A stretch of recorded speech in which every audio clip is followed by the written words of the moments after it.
How to enable email notifications of BuddyPress who viewed my profile. Hello everyone.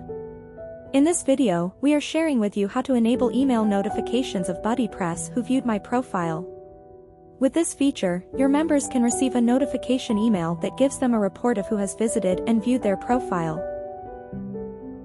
First, you need to install the Youzify plugin Lite version and activate it. This plugin is free. You can find the plugins by the searching bar, then install and activate it.